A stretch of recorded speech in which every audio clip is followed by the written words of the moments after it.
good to see so many people. Good afternoon. And it's good to be back.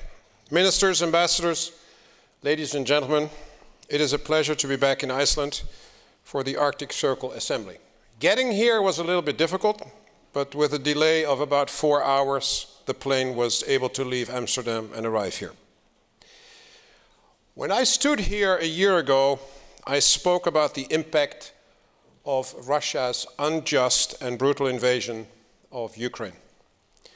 And I spoke about how the melting ice in the Arctic connects North America, Asia, and Europe, creating new sea routes that would facilitate the movement of large vessels and shorten navigation times. I spoke about the increased competition and militarization of the Arctic region, especially from Russia and China. A year on, all of these points remain true. The Arctic is still a Russian military stronghold, home to the Northern Fleet, nuclear submarines, missile facilities, airfields, radar stations, and troop concentrations. Russia's largest force is stationed on the Kola Peninsula, which shares a border with Norway and Finland, NATO's newest member. Moscow was rapidly expanding its presence even before the war in Ukraine by building and renovating dozens of military bases in the Arctic. The region is still being used as a test bed for Russian weapons, including hypersonic missiles and the Poseidon nuclear torpedo drone. At their summit in March 2023, both Russia and China agreed to closer cooperation, especially in the areas of Arctic energy and transportation. Both countries are seeking to establish a joint umbrella organization for traffic on the Northern Sea Route. So far, this has translated into a surge of Russian crude oil shipments to Chinese ports through this route. And what experts have deemed reckless behavior, for the first time, Russia has sent the first non-ice class Aframax oil tanker into the Arctic. Russia decided to forgo long-standing practices regarding ice protection in an effort to reroute ever larger amounts of crude oil to China in non-ice class oil tankers, putting profit above security and safety. A Chinese container ship has also completed a 3-month round-trip voyage from the Baltic Sea to China and back. It is the first step in establishing regular, albeit small-scale container liner service utilizing Russia's Northern Sea Route.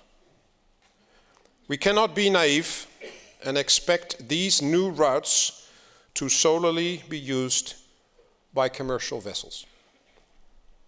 In late April, the Russian Coast Guard and the Chinese Coast Guard signed a cooperation agreement to team up to fight terrorism, illegal migration, drug and arms smuggling, as well as illegal fishing. Additionally, Chinese shipyards have been receiving contracts for the construction of Russian ice-capable Arctic tankers. Over the past decade, China has invested more than $19 billion in Arctic energy and mineral projects, primarily in Russia. China is also the biggest investor in the Power of Siberian Pipeline, a $55 billion project that is the largest gas project in the post-Soviet Russian history. Therefore, on the 30th of June, when Russian Foreign Minister Sergei Lavrov called China the priority partner to Russia in the Arctic, he was right. And this is concerning to us, because while Russia's intentions in the Arctic have become clearer in the recent years, China's intentions for the region remain opaque. For many years, the Arctic has benefited from cross-border cooperation and peaceful dialogue between nations with an Arctic territorial presence, including Russia. This was done through the Arctic Council, the Bauer and Euro-Atlantic Cooperation, and the Council of the Baltic Sea States. All three provided a venue for constructive dialogue with Russia under the auspices of regional cooperation, building trust, reducing tension, and tackling common problems. This dialogue and the new structures ushered in an era of quiet cooperation that has been accurately described as high north, low tension. But dialogue and cooperation between regional partners and Russia have been failing. First in the Arctic Council, where dialogue and activities were put on hold since Russia's invasion of Ukraine, and have only recently resumed thanks to some guidelines that were approved by all participating nations. Then, with Russia's recent announcement that it is withdrawing from the Barents Euro-Arctic Council, or the BIAC, blaming Western members of effectively paralyzing the Council's activities since March 2022.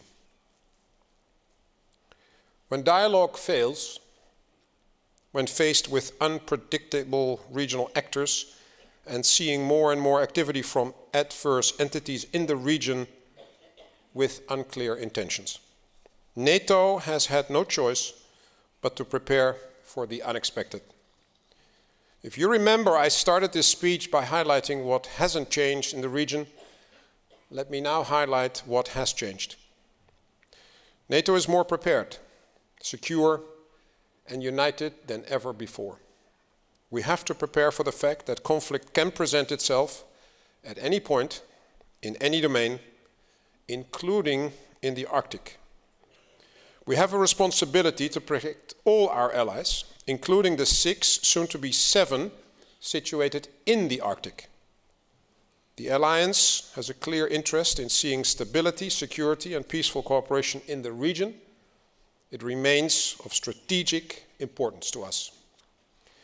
NATO's concept for the deterrence and defense in the Euro-Atlantic area places transatlantic security at the center of NATO's goals. The security of North America is inextricably linked to the security of the Euro-Atlantic area.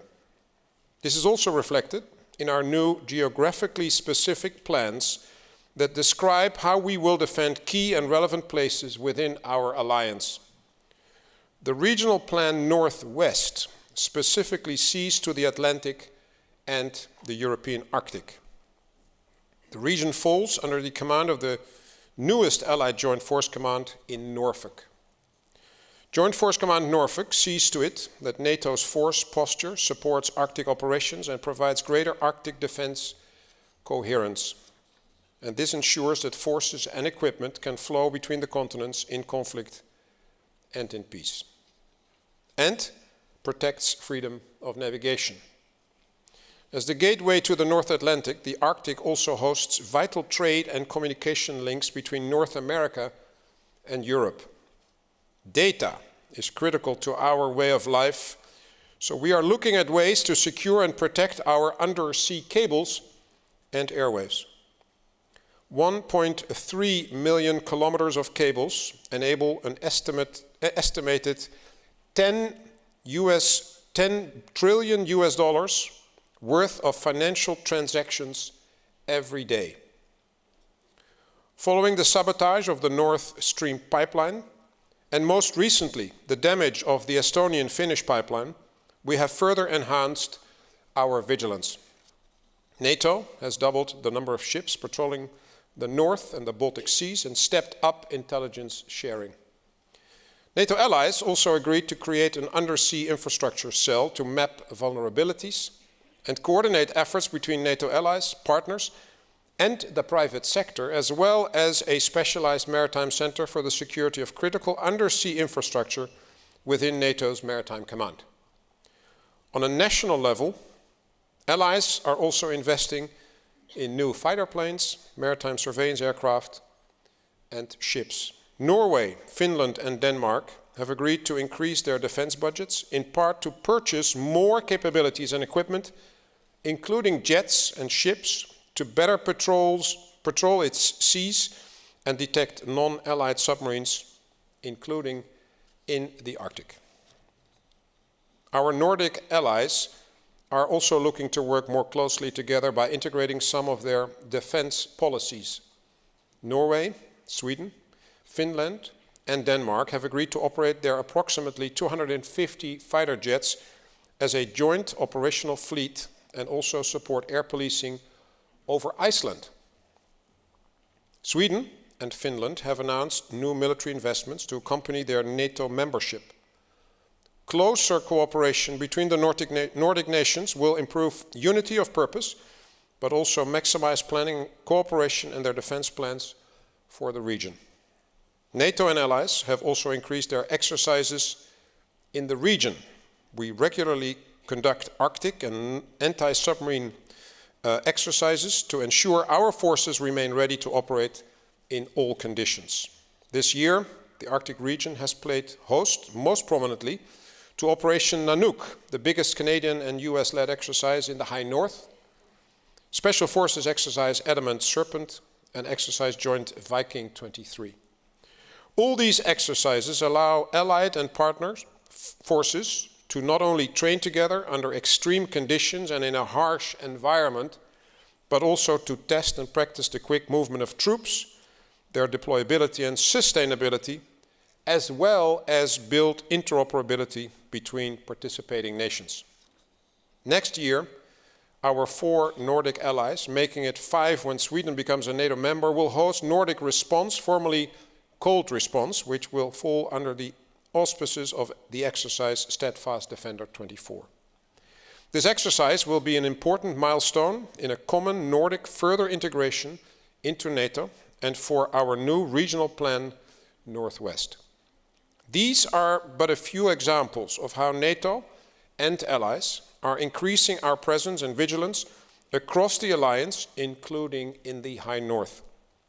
So while NATO remains a defensive alliance with ambitions to prevent conflict and ensure tensions remain low in the High North, in the current security environment, this has necessitated a firmer response from NATO. As a defensive alliance, we have to prepare for the fact that the Russian threat can also come from the High North. And we have to take into account that China's intentions for this region are not transparent. And it has to be seen also in the light of a broader and deepening strategic relationship between China and Russia. NATO allies will continue to deter aggression, protect our values and interests, and keep our people safe. And with that, I'm happy to take any questions.